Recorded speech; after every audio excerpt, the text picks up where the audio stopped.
Balikan natin ang ating mga karambulista at ang programa Karambola sa DWIZ. Balik tayo karambola sa Aliw 23 at DWIZ 882. Kasama natin Joel Laksamana, ako si Conrad Banal. Good morning pare, ngayon March 7. Hindi ba pwedeng iwanan na natin yung ganong klaseng nagka-problema, ang solusyon natin paper solution? Ano ibig sabihin ng paper solution? Well, Baguhin yung rules. sa papel lang. So susulatin natin bagong rules.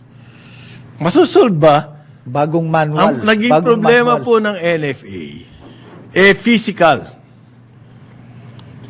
Okay, yung warehouse ng NFA, nasa mga malalayong lugar yan. Okay. It's beyond the reach. Yung nung mga, halimbawa ng DA Secretary, hindi, mamomonitor ba niya lahat yan? So kung talagang loko-loko yung NFA head, magagawa niya talaga yan. Lahat niyan, so physical. Marami na pong kailangan ng solusyon ngayon, technology na. Something to do with the physical structure of NFA. Yun ang makakatulong. Kung paper solution lang, susulat tayo ng bagong patakaran. Kumbaga sa batas, susulat lang tayo ng bagong batas. Hindi naman sinusunod. At sino magpapasunod? Sino mag-i-enforce? How do you enforce it? Example, kung meron CCTV, makakagawa ba ng mga kalokohan niya? At least yung nakikita, out in the open sila. Example lang yan. Yan, Kami takot baga. Oo. yan modern technology. So, eventually, in the long run, sa kahuli-hulihan po, modernization ang solution dyan sa mga ganyan. At hindi lang kasi ngayon nangyari yan sa NFA Di ba? Dati na pong rumaraket ang mga tao. Ang dami na nagkakasibakan nga dyan. Meron nagsasabi, give the benefit of the doubt daw. Baka naman kasi, yung bigas ay nasa mga malalaking lalagyan. Binabag nila sa maliliit para mas madaling Hindi po. i-distribute. At ano. Mali. Hindi. Ang sinabi kasi, naka-NFA. Kitang-kita sa photo Ang mga storage po ng NFA, nakasako na may tatak na malaking-malaking, halos buong sako, makikita mong may NFA, may logo, tapos may ganyan, kitang-kita mo. Oo. So, hindi nasa malaki ng lalagyan. Niribag nila para mawala yung NFA na tatak at magiging commercial rice na yan. Yun yung dahil. So, yung bibili, walang kaalam-alam na NFA rice yan, dapat yan, mas mababang presyo, binibili niya ng ano, yun na nga. Ginagawang mataas na presyo. Pag nanakaw po yun, business, pare. Oo, pag nanakaw yun. Matindi. Oh, tapos kung gano'n na storage mo, baka lahat ng peste, inabot na yan. Binubukbuk ang bigas, mga gano'n, lahat. Okay, maiiwasan ba Yan natin? ang panawagan natin. So, it's not just rules or procedures. Kailangan talaga Paper solution paper solution. Sulat tayo ng bago. Hindi po yun kailangan niya i-modernize ang operations ng NFA. Kasi food security ang pinag-uusapan dito. Tapos more transparent, yung nakikita talaga at hindi pwedeng na itatago ng Yan ba transparency? Nasa reporting lang yan? Hindi po, may mga physical means to assure transparency to do that. Okay? Tama. Oo. At any one time, ikaw, kung modern ang iyong facility, alam mo kung ilang. Halimbawa sa silo, kung ilan ang weight ng bigas na nandoon. Pati temperature. Oo. Kontrolado yan. Subject to spoilage yan yung bigas. So. Okay. Okay, sir. Ako Ano naman gusto kong pag-usapan sana. Naging issue, di ba, yan na nga, yung nagkaroon ng, may nakitang, may naramdaman pa na mga surot sa NAIA, sa National, na Ninoy Aquino International Airport, sa NAIA, as well as may sightings pa ng daga. Oh my. Kaya Daga? dahil meron, Gano'ng kalaki kaya yung daga? nakita sa video malaki. Oh, malaki, pare. malaga nito kasi pag tumayo siya, matangkad pa sa thermos na to, kulay itim, tumatakbo dun sa taas. Oh, God. Okay, now here's the thing, kasi nangyari, lumabas sa video, alam niyo naman panahon ng social media. Sino naka-video? Isa sa mga, Pasahero. pasahero nandun, cellphone, binidyo niya. Tapos na-post sa Na social post media. yan, abot hanggang sa UK, hanggang Scotland. Meron akong kaibigan, kahiyahiya. sabi niya, kahiyahiya naman ng ating airport. Pwede bang ayusin na natin yan? Now, here's the thing, kaya, this is to, hindi naman normal, but masama nga to. Pero the other day, nagsalita si Eric Ines, head ng Manila International Airport, MIA. Ang ka-crackdown daw nila ay yung mga pest control na consultant nila o sanitation na contractor. Ayan, yung contractor. Sa akin yan, Okay. passing the buck. Yeah, yun na nga. Kasi ito naman, kaninang umaga, may nakausap ako. Ito, kasama ko rider din to dun sa motor. Retired na siya pero nagtrabaho siya na 50 taon sa US at sa Canada, yung pest control. Sabi niya, bossing, yan, that is really, tama ka, passing the buck. Katarantaduhan yan, yung sisisihin mo yung contractor mo. Na, kayo, you have an internal, lalo na if you're a world-class facility, gateway, Araw-araw airport, ginagamit or yung mga ng, matataas na libo-libong building na tao. yan, meron kayong sanitation department, meron kayong environmental head at chief. Yang mga yan ang dapat mong imbestigahan. Kasi, ang sabi niya, ang sanitation, lalo na pag ganyan, malaking airport, those are highly professional outfits. Talagang yan sinasabi mong science-based. Meron silang ultraviolet light, everything. Para, lalo na kung daga. Kasi hindi pwedeng magkaroon ng daga sa isang Hanapin- airport. hanapin. And you will spend. Mahal yan. Pero Kasi yan daga, kailangan may gastusan mo. kainin. Oo. Merong paraan yan. Paano sila mabubuhay? Oo. Kung wala silang makakain. Hindi lang yung bro, kanina pinag-uusapan natin sa NFA, yung dapat transparent, dapat yung may makikita. Ganyan din daw ang pest control. Meron silang tinatawag nila baiting stations na malayuan yung mga kahon or something Okay. na malalayo. Kasi makikita mo tumatakbo ang dagaron. O tapos makikita mo yung telltale signs, kaya nga may ultraviolet. High-tech na daw yung yung data niyan, na twice weekly, dapat ganun ang inspection, sinasubmit yan doon sa management and all that. Yung management, kapag nagkaroon ng problema, yan sila, sa kanila babagsak yan. Now, Ngayon, sinisisi nitong si Bakin Eric daw Jose Ines. Oo. Imposible. Yung contractor daw. Sabi niya, hindi overnight yan, magkaroon kayo ng mga dagang ganyang kalalaki sa airport nyo, sabi niya. Kasi yan, Pest control. pansinin mo, ibig sabihin, meron talagang sa loob niyan. Somewhere, kung saan nanggagaling, yan, naiimbestigahan yan. Okay. So, ang nangyayari lang, itong ating management sa NAIA, is they're passing the buck. Yung problema, hindi nila masosolve yan ng pagpapalit ng, Pest ng control. pest control, sabi niya. Kung nagluluko yung inyong contractor, bakit umabot sa ganito na nagkaroon ng daga? Oo. Dapat simula pa lang kung yung hindi nila ginagawa yung trabaho nila, namomonitor nyo Sabihin yung sila. daga, lumabas lang last week. Sabi niya, matagal na yan yung ganyang kalaki. At saka pag may isa, dalawa yan, may army yan nasa ilalim ng NAIA, sabi niya. Hindi pa nila na alam kung nasaan nakalagay. Kung nagluluko yung contractor, bakit ngayon nyo lang nalaman na nagluluko? Ibig sabihin, wala na, hindi nyo na sila minomonitor. Yung surot Nagkulang naman din ang management. Yung surot, migratory daw yan eh. Maaring sa bagahe, lumabas or something.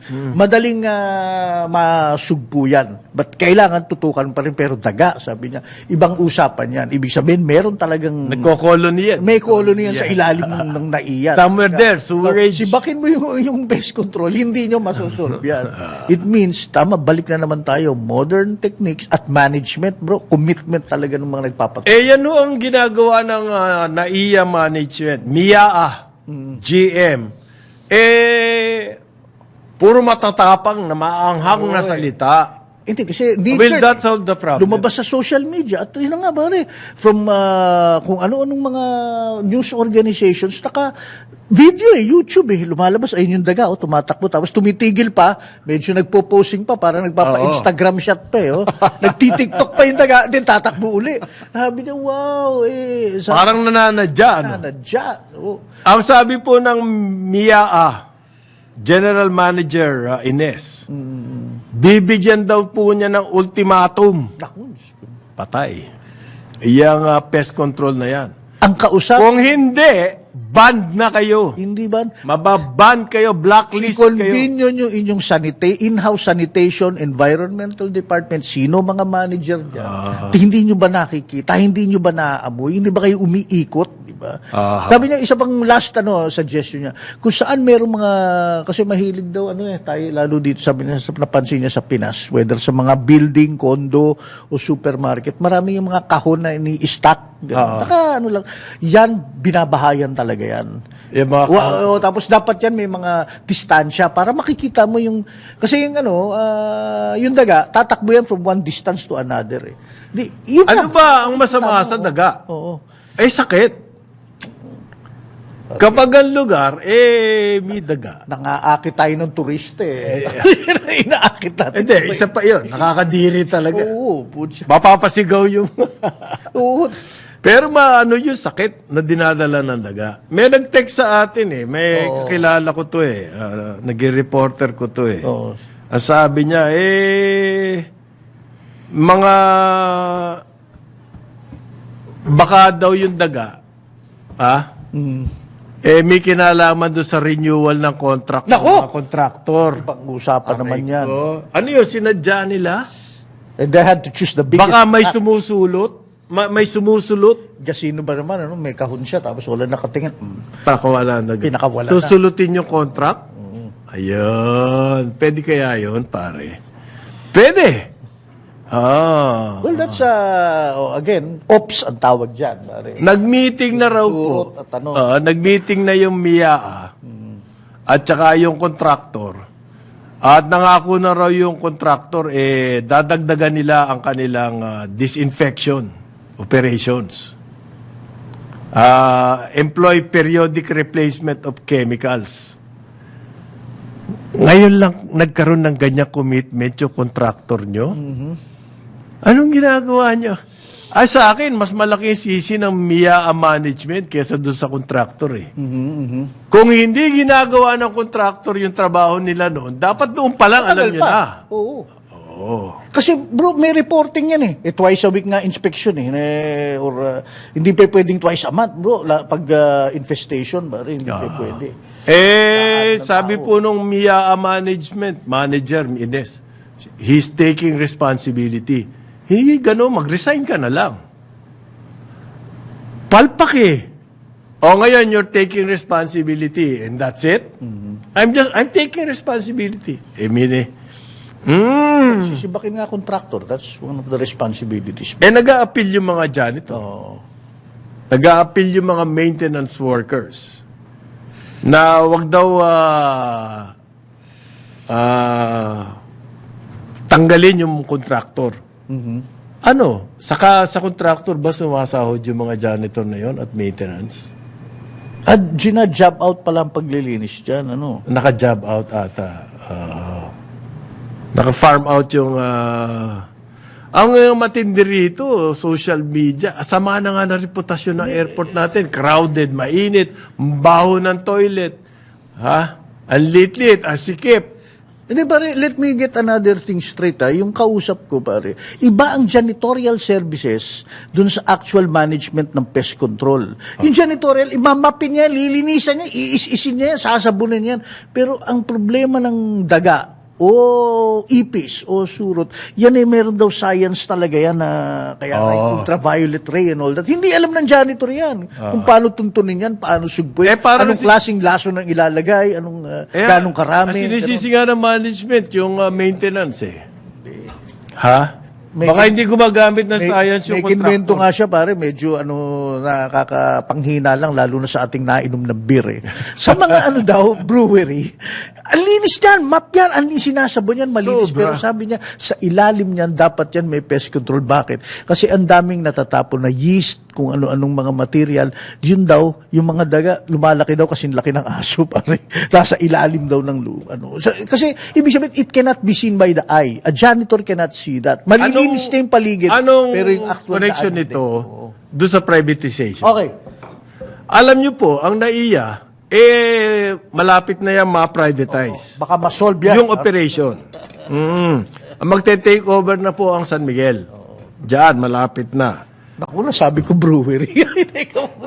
Hindi, etong meron mga nagte-text sa atin, nagsasabi. Bago mag-take over, ang NAIA management, magkakaroon ng emergency procurement. Ayun, patay pa.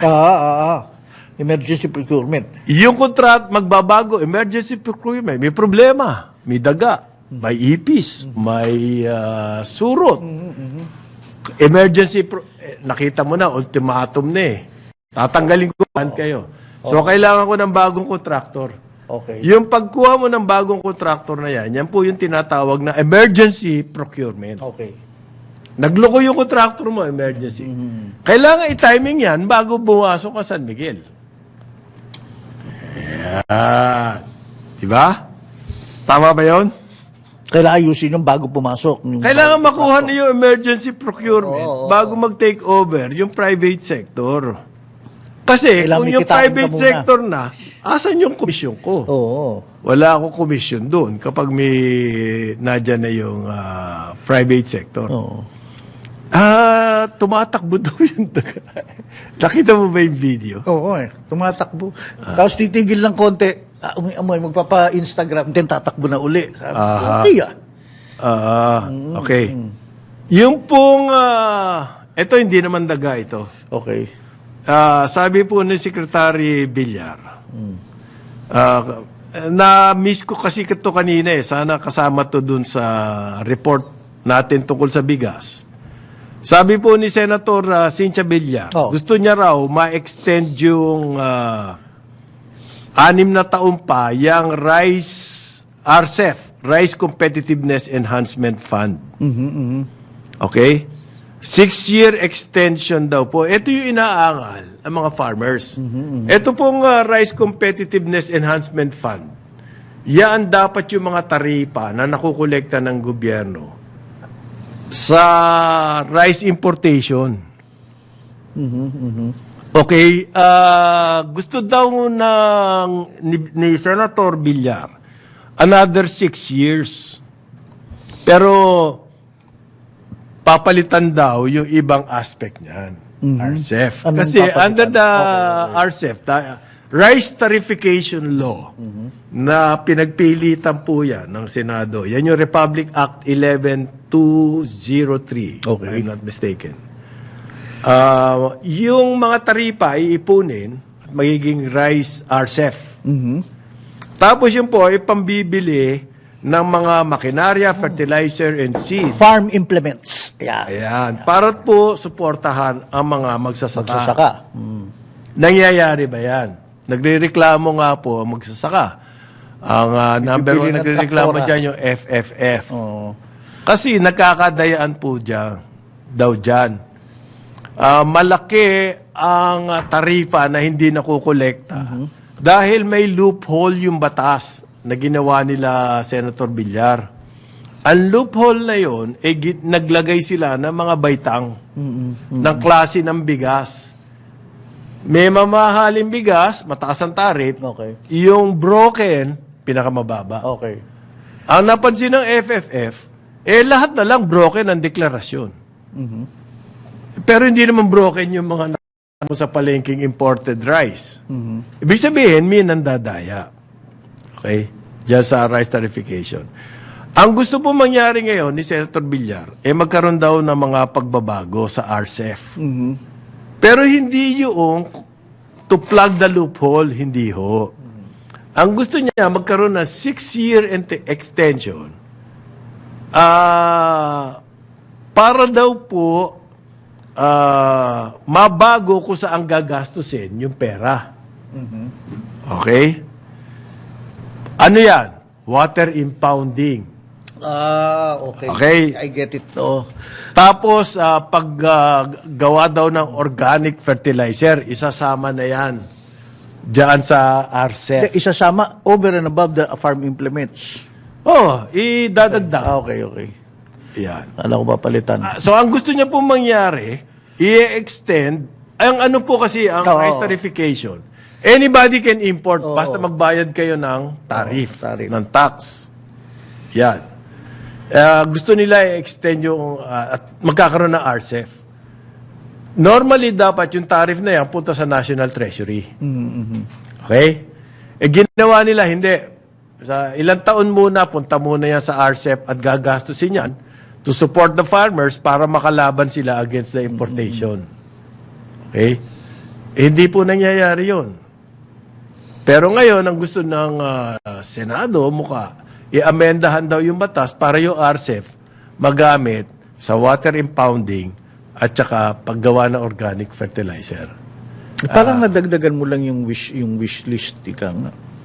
Oo, hindi mo naman na-solve yung problema ng mga farmers. Oo nga eh. Oo. Pero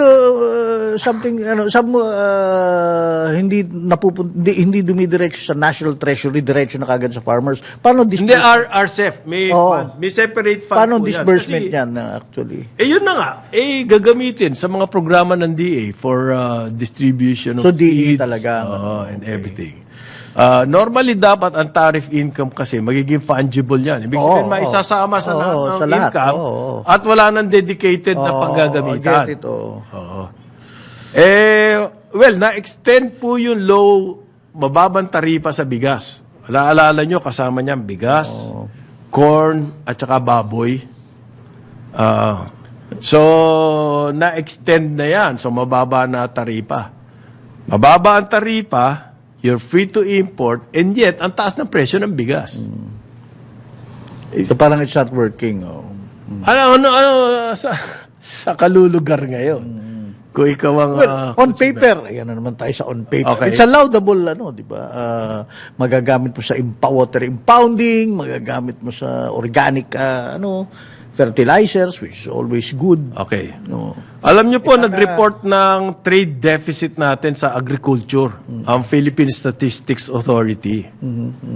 Ang ating, noong first quarter, ang importation natin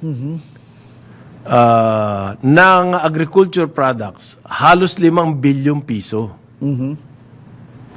Okay? Halos 5 bilyong piso. So, anong ating export? Ang export natin sa 5 bilyon, mga 2 bilyon dollars. So may deficit ng perang 3 billion Lumalakas. dollars Oo, nung pumapasok. last quarter. So, nag-import tayo worth 5 billion dollars. Nag-export tayo worth 2 billion dollars. Anong difference? Di ba? 3 billion Okay, tama. dollars. Yan po yung tinutustusan ng mga pinadadala dito ng mga OFW. Yung importation natin ng agriculture goods. And we are an agricultural country. Hindi ba nakakatakataka yan? More than 20% ng ating population nandiyan po sa agriculture. And yet, kung mag-import tayo, parang wala tayo agriculture. Oo. There's something wrong with the math, no? There's something wrong in this equation. Pero ang policy na ginagawa ng Senado, gusto nila tuloy-tuloyin pa rin yung free importation of rice at mababang taripa pa, naglabi sila, yung mga importer, sa presidente na i-extend pa yung mababang tarifa.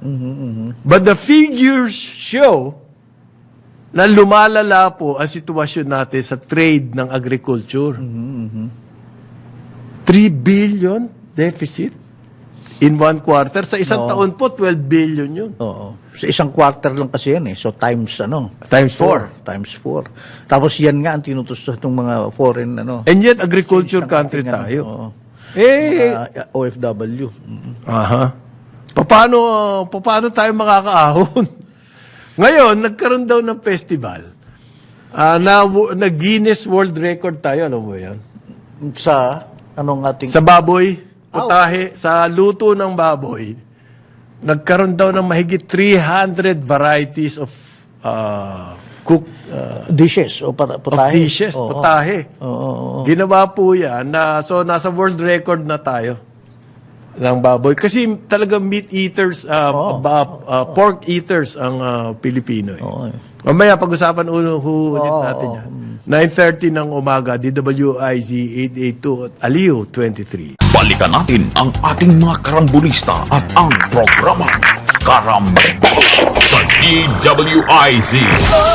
Karambola, tuwing umaga. Balik tayo, Karambola, sa Aliw, Channel 23 at DWIZ 882. Ako si Conrad Banal, kasama natin Joel Laksamana at ito, Humahabol. naka-hobby.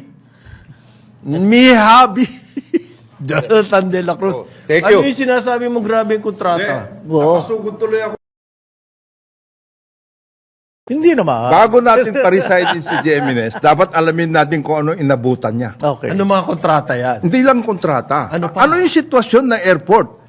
Pare, ang sinabi niya sa akin kahapon, nag-usap kami. Kasi sabi ko, ba hindi mo kasi kasama ko to sa nung naging governor pa lang Okay. si Presidente. Kasama ko siya doon sa Presidente. Sa Ilocos. Sa Ilocos Norte. Kami yung staff ni Presidente noon. And I know him to be a very, very honest and hardworking person. Talagang ano to. Ngayon, sabi niya sa akin, alam mo, ito sitwasyon ko. Kadadating ko lang dito. Alam mo ba kung ilan ang yung bridges, yung para sa airport, Oo. 20. 20. Dalawang po yun. 12 nakasira. Sira. Hindi magamit. Kaya pala, Number 2. kailangan mag-boost ka pa. Yung ano po yan, yung... Yung magkoconnect Magkoconnect. sa aeroplano. Number 2, elevator. Hindi gumagana. Ayun. In most of the terminals, toilet, napakasasama ng dating. Baho. At lahat. Number 4, yung nga, yung sabi nyo kanina tungkol doon Yung tungkol daga. sa mga daga at lahat. Control, oo. Isipin mo, magkaiba ang kontraktor para sa Daga, sa ipis. mga pest control. oo. At Tsaka saka yung janitorial. ba't di mo Janitorial. nalang pinagsama yun? Hindi ba kasi... So, 2 buwan pa lang to si Ines dito. Oo. Tapos mag-ano ka? Yun ang ano niya. Tapos yung transportation, ang gulo-gulo. Maayos. Kaya sabi niya, aaminin ko na lang lahat na talagang problema talaga ito. Eh, total, March 18, ibibigay na po yan, i-assign na, sa San Miguel. Ngayon, After that, hindi na sila pwedeng gumawa ng kontrata. hindi, ganito yan. Kaya niya kailangan mag-emergency service ay may emergency contract kasi pati mga generator, etc. Ang daming nandoon na hindi nang Tumatakbo. gumagana. Gumagana. In other words, Ang hirap kung papabayaan pa niya yun bago mag-take over whatever it is, total, nakalista naman yun. Hindi naman siya mangungontrata na pagkatapos. Kailangan kausapin din niya yung mag-take over. So, nag-iusap sila. As a matter of fact, may team ang San Miguel na nandoon. Nandun na ngayon. Parang turnover o whatever. Handover. Inilista niya lahat kung ano yung mga nandoon. Ano yung sira na hindi isipin mo, 12 out of 20, di ano ba nangyayari dyan sa airport na yan? Di ba? Laking Tapos sakit sa sa baba, hindi gumagana yung mga... Ay, nako, sabi niya, alam mo kung kapatid ko, alam mo lang kung ano nangyari dito. Yung 2 months ko dito, hindi na nga ako nakakaano eh. Dahil nga, dito sa nangyayari na ito. Eh, ba't pa bago-bago ng GM? Ito Ayun. ang gateway Kasi, airport natin bago sa Kasi Pilipinas. puro kalokohan ang ginagawa. No? Ano?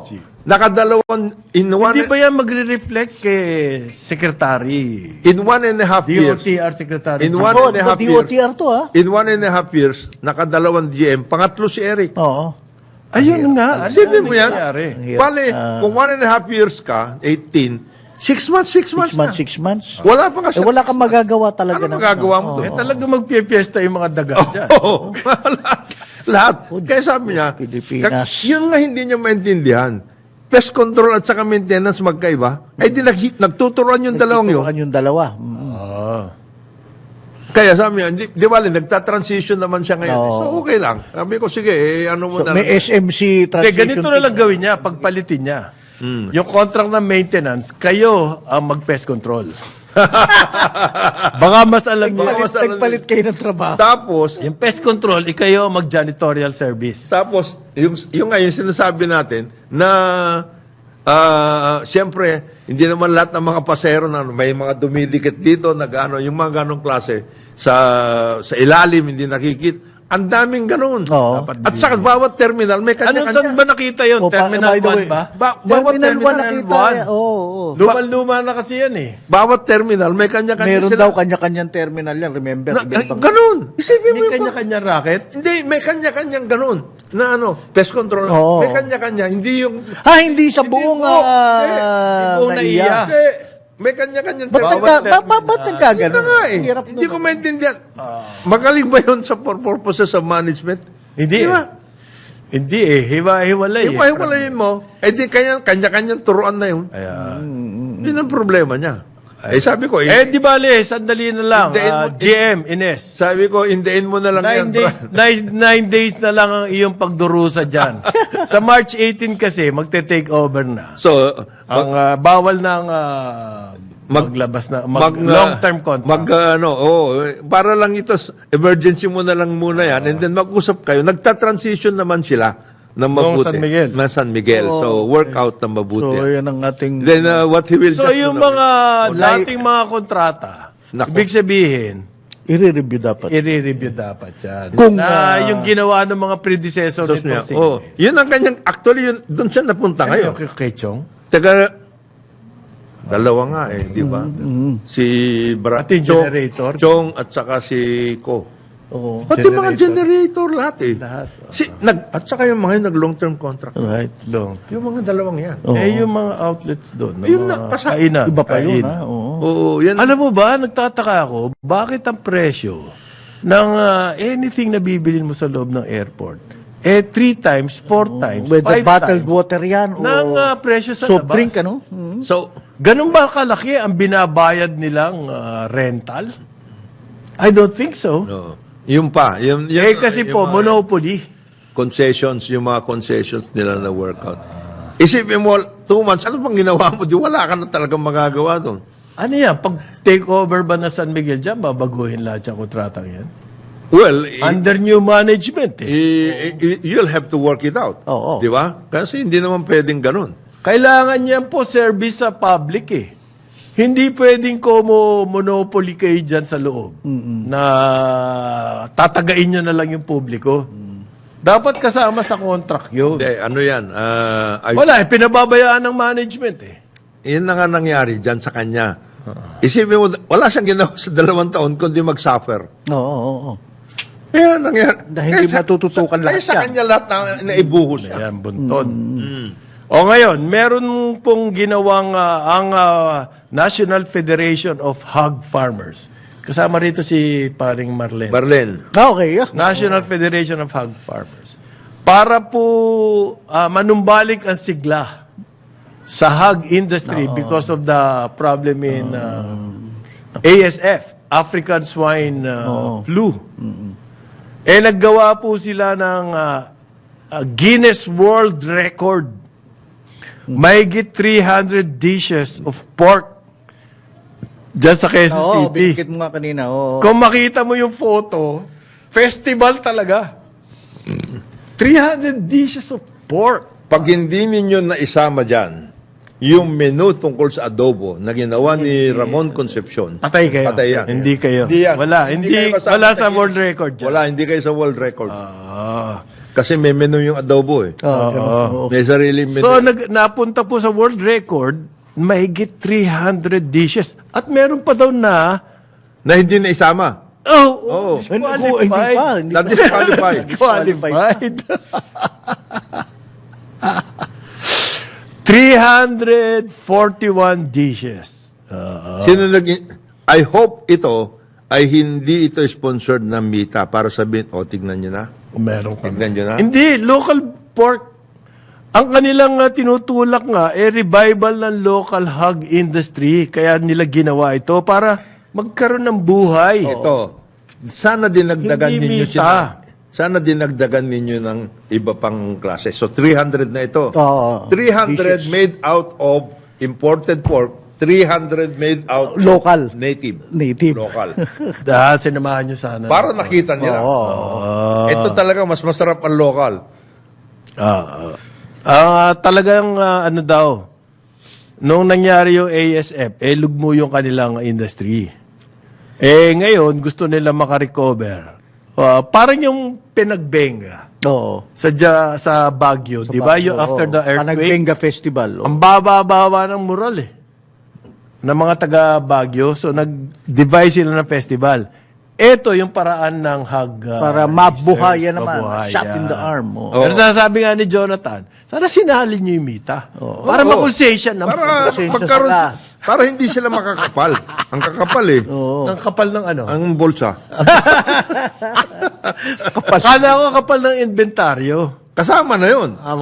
Kasi Oo. ano yun, yung inventaryo na yun, ano na yun, as good as done. Oo. Yun workout na yun. Pagkatapos, ito, ang sana, ang isang sinabi rin ninyo to, sana wala na tayong problema pagdating sa vaccination.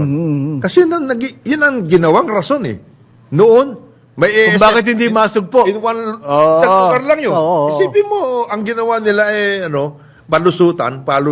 Hindi naman sila nakagawa ng vaccine. Oo. Sinasabi nila na meron sa Vietnam, hindi naman nila dinala dito. Meron din tayong local, Hindi raw naman ginamit. effective yun sa Vietnam. Bakit sa Hindi raw. Ikaw naman. Bakit sa Vietnam wala ng ASF tayo Oo, meron? tayo meron, ano? Ano ba? Ito, yung... Mas virulent yung strain. ang rules lang, yung ginawa, kamukha yung ginagawa ni Chinchin. Oo.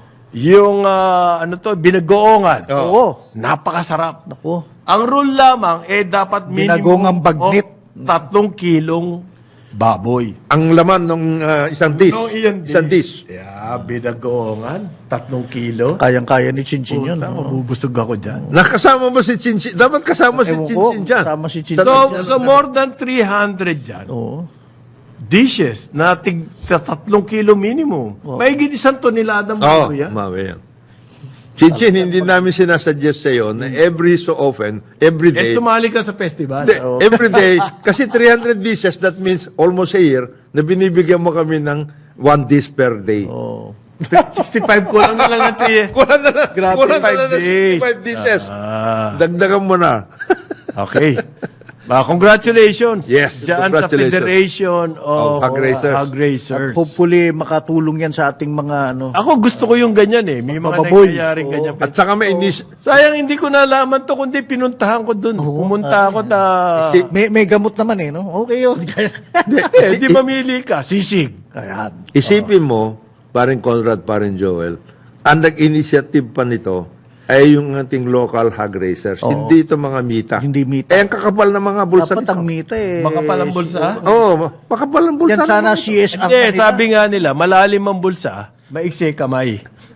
Hindi, ang rinarason naman. Baba, hindi makakabunot yan. Hindi, ang nirarason ng mga mita, rinig ko lang, ito naman narinig Hindi ko. na rin ko lang. Wala na ho sa bulsa namin yan. Nasa Switzerland na. Nasa ibang bulsa. Sa ibang bansa na. Anip. Nasa Switzerland na. Teka muna, mag-ano tayo ng konti. Cultural, pare. Sino? Sino naman yan? Sino naman Hindi, yan? ito kasi, di ba, pumanaw na yung the late actress si Jacqueline Jose. yes. Sikat na sikat po yan. Yung Cannes Film Festival, di ba? Kilala niyo ba? Festival de Cannes. They paid tribute kay Jacqueline Jose. Nanalo siya dyan, ha? Nanalo siya. Siya yung first Filipino. Nanalo. Nanalo ng Best Actress sa French Film Festival. Pero magaling naman talaga. Oo, magaling yung naman talaga. Marosa. Napanood ko yun. Ang galing na ni Brillante Mendoza. Ang galing ng role niya dyan. By the way, Mary Jane Gack in real life ang pangalan niya. Anyway, yung festival... Saka napakaganda ng mukha niya. Oo. Classic ang Oo. kanyang beauty. Si Jacqueline. Alam niyo ba may story dyan? Kasi nung si Jacqueline Jose, nung 80s, nagsimula siya parang bold star eh. And talagang, ano yun, yung problemado siya. Baka matandaan lang siya bilang bold star. Sabi niya, kailangan makaalis ako rito.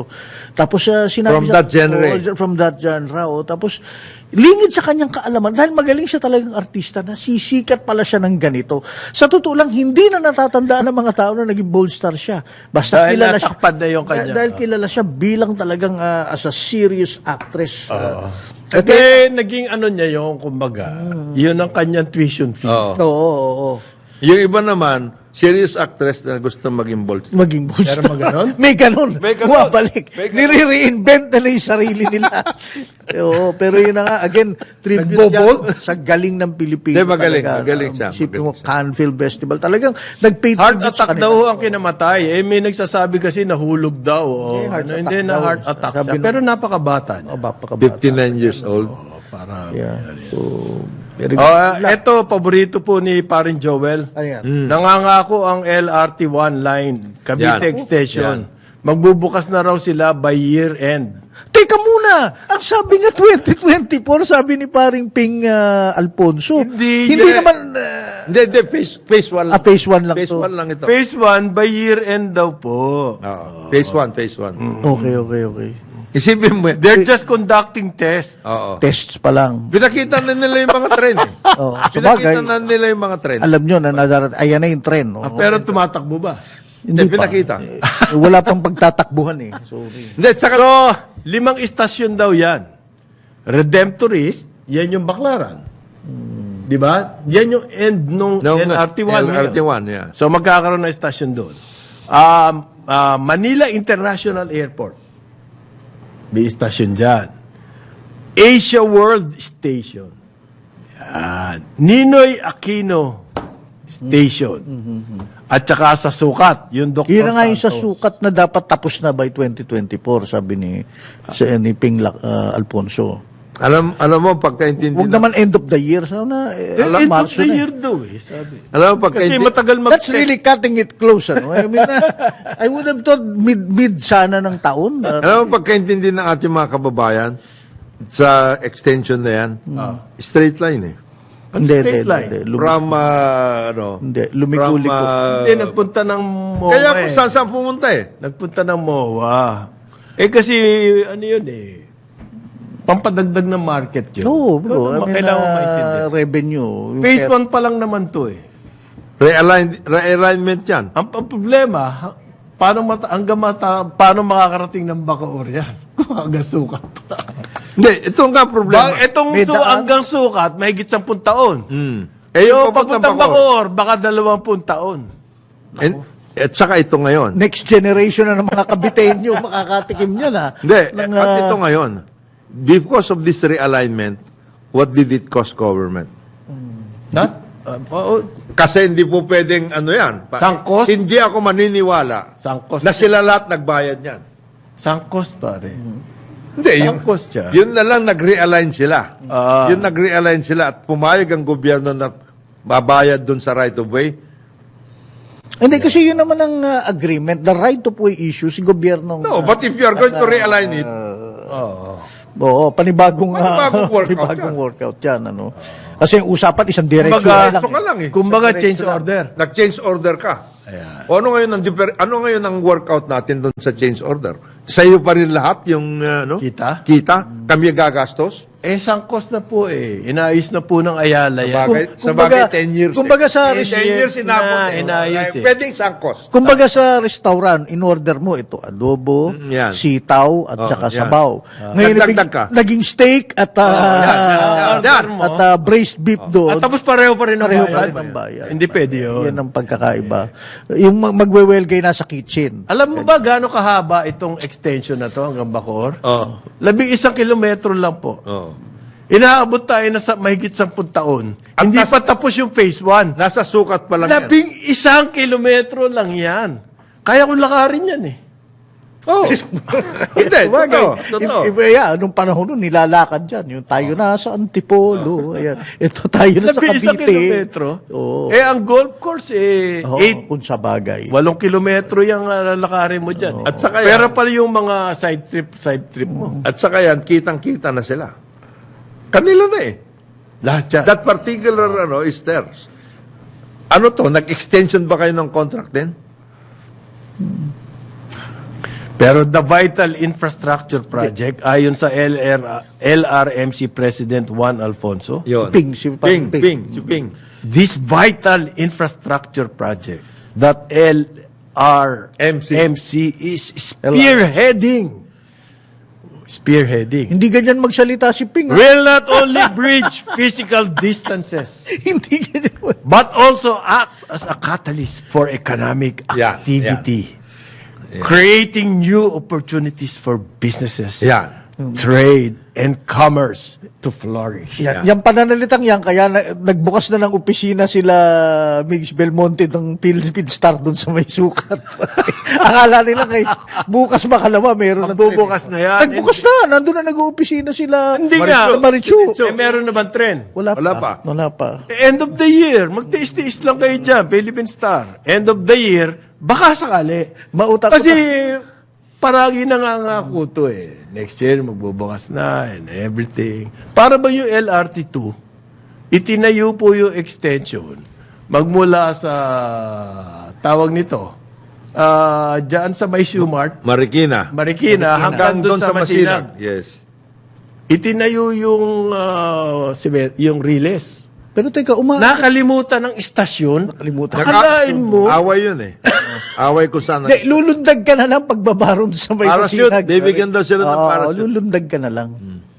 inaabot ng mahigit 7 taon bago maglagay ng- magawa yung istasyon. Istasyon? 7 taon. Diyan nagkakatala. Para bang wala tayong problema sa traffic. So, ang dapat na malaman dyan, magkakaroon ba o nagkaroon na kayo, hindi nyo panapaalam sa publiko ng extension of contract? Baka. Kasi nag-realign kayo eh. Variation order yan. Okay. Libre daw po sakay sa mga kababaihan ng LRT2 at MRT3. Oh, kasi Women's Day bukas. Okay? Libre Women's Day, okay. Huwag kayo mag-riot yan, ha? Libre sakay sa mga Men kababaihan. yun, men. Hindi Hindi. women yun. Ba? Hindi ibig sabihin libre chancing, ha? Marami kasi nagcha-chancing dyan. Sa mga Baka- loko. Women's Rights Day bukas. Bukas. Free ride po. Bukas, March 8. Yan ang announcement ng DOTR. Okay. Sakay tayo? Marami. Hindi, pare. Ano ka, transgender, pare? Hindi, nagbakbakan. Ano Nga na nga pala. babalita? Okay, di ba binanggit ko yan, nagbakbakan pala talaga sa Bangkok. Now, pero nakita mo yung video, medyo violent pala pag nagalit yung mga Sila? mga kapatid nating transgender, dahil talagang yung mga pulis, naawa ko. Yung pulis na Bangkok. Baka pati yung mga hindi nila pulis- maawat. Mga pangaputis, binabanatan na rin. Hindi kasi napagitna sila eh. Pag may bumabatok, sumusuntok, tinatamaan din yung pulis pero buti na lang naka-helmet. Pumunta Mukha ka sa- matinding galit talaga. Pumunta ka sa San Francisco kung gaano kalalaki yung mga Oo, nandito yun sa mga Castro Street. pag nag-parade. Naka-Harley Davidson. Oo.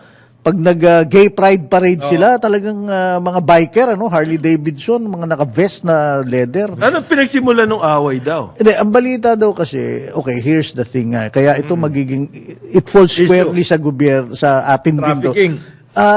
Di ba dati stricto dati sa pagpapalabas ng mga Pilipina lalo na pupunta sa ibang bansa. Oo. Ito mga transgender at LGBTQ, let's just call it that. Na dating naglipana diyan sa mga ilang parte ng syudad natin. Ngayon nandoon na ngayon sa Bangkok. Doon sila. And there, it's easy for them to fly there at nakatira sila sa ilang hotel lang na talagang para sa kanila lang. So they're flying the trade. Ngayon, ang problema, pagdating nila doon, mukhang Di sila- pag may masasamang salita sila sa mga nando na ng mga Thai na ganun din na LGBTQ.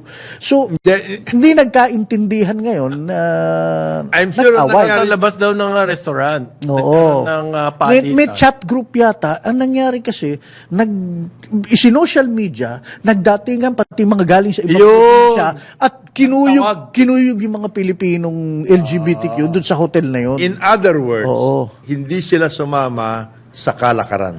Ayan. Siguro, Yan ang ibig sabihin oo. yan. Kasi Wala- usually yung mga ganyan, na Dapat workout, may- may kalakaran. Meron yan, meron dito na, yung streetwalkers, diyan kayo, Dito, diyan kayo sa oo, teritoryo yan, niya. Mukhang yung Pinoy, dumating doon, amin to. Paulit-ulit Ganyan, daw nagkakaroon hindi lang na. isa. Oo. Isang beses, nag-rest bakan pa eh. Oo, datingan daw mula sa iba-ibang lugar at kinuyog talaga yung mga Pilipino. Now, ang nangyari nga, it became so bad, yung mga pulis, in-escortan na halos lahat sila Para umuwi. sa airport dahil uwi na talaga. At, At raw walang lugar. Pilipina. Oo. ang nasaktan. Oo, marami-rami din daw. At if you look at the video, mukhang talagang inuwi na rito agad. Oo, talagang mapapatay talaga mukhang ano mukhang galit talaga yung mga local na LGBTQ sa kanila. So, Siguro nakakatakot din yun, ano? Oo. Halimbawa, jingle ka sa toilet. may bystanders daw na pagkamalan, yun ang masaklap na nagkatong Pilipino. Hindi nadali rin. Oo. So, yun ang Hindi, problema. mabigat yung sitwasyon na yan. Aha. Ngayon po, kinwe-question din, yung pag-lisensya raw ng high-powered firearms. Bukas, tapusin. ano yung natin? Oo, nakakatakot daw yan. Oo. Sabi po ng mga NGOs. NGO, At sumali Gunless na rin Society. si Senator Amy Marcos. Pero ano sila, si Senate President Subiri, sabi niya okay. Hindi, Okay tinatanong, lang. Maging strict lang. nagkaroon ba ng lobby rito? Bakit ang bilis, ang bigla? And you can just imagine, yung kapitbahay mo may submachine gun. Pag nag-road rage, baka iba na ang bunutin, di ba? Hindi na. Hindi, sabi lang ni Senate President, okay yan, available yan because it's in the law, but kailangan mas stricto ang Ang processing. Screening. screening Parang sa NFA, Tama stricto. na workout. Yun ang sabi ni Senate President na ano. Tapos, apang senador daw, ayaw nilang issuehan ng arrest warrant. Si Sino? Pastor Kibulo. Okay. Sino yung mga yun? Yun ang dapat. Sila Robbie, meron apat sila. Wag. Oo. Okay, magkita-kita ulit tayo bukas. Ito ang Karambola sa Aliw 23 DWIZ 882. Sa ngalan ni Jonathan De La Cruz, Joel Laksamana, ako si Conrad Banal. Susunod na! Ayun. Yes! Yan! Ronda Pilipinas! Kasama ang award-winning broadcast journalist. At special bangus distributor, Dennis Antenor Jr. Karambola. Sumainyo ang programang Karambola sa DWIZ. Hanggang sa muli, tayo'y magbabalik upang ihatid ang pagtalakay sa iba't ibang mga issue dito pa rin sa programang Karambola sa DWIZ.